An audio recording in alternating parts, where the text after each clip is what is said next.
Judgment in the appeal, Walton against the Scottish Ministers. The judgment in this case will be given by Lord Reid.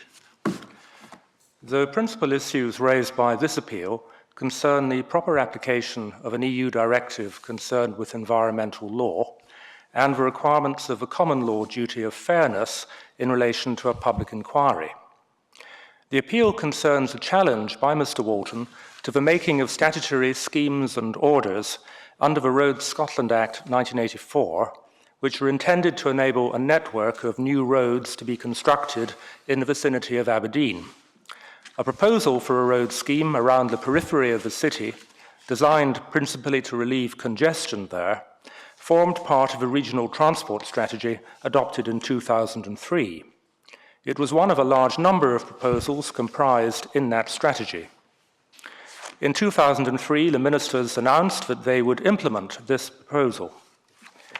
In 2005, they decided that the design of the scheme should be altered so as to include a link to the A90 at Stonehaven to the south of Aberdeen in order to relieve congestion on the road between Stonehaven and Aberdeen.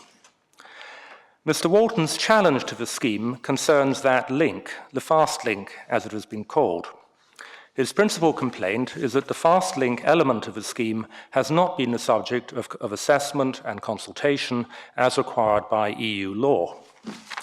EU law distinguishes between plans and programmes on the one hand and projects on the other.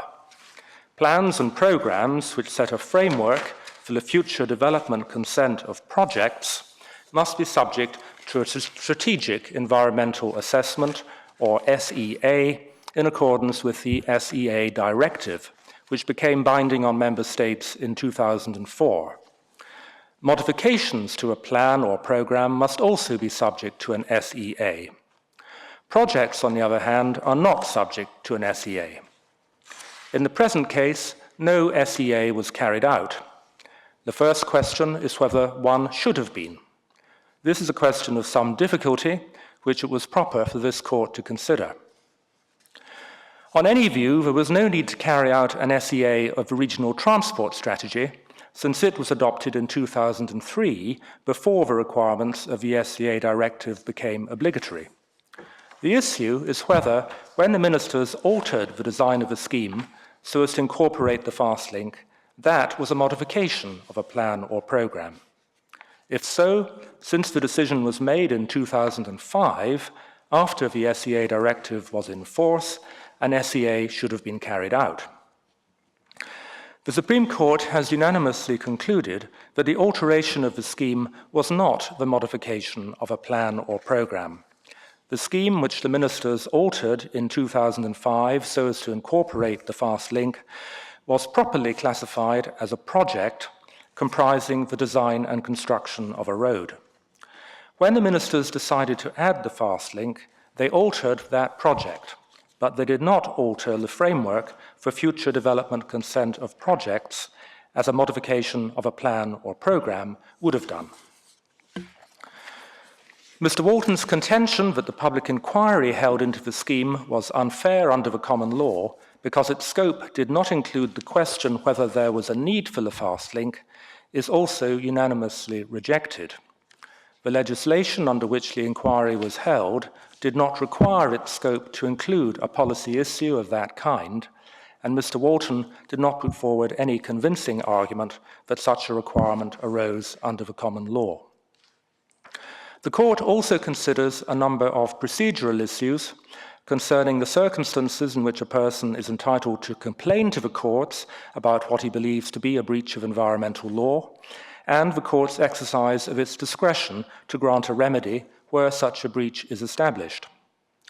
In relation to the first of those matters in particular, the court below, the Inner House of the Court of Session in Scotland, considered that Mr. Walton was not entitled to challenge the schemes and orders made by the ministers as a person aggrieved by them, as required by the 1984 Act, since he did not claim that his personal interests would be substantially prejudiced or that his property would be affected.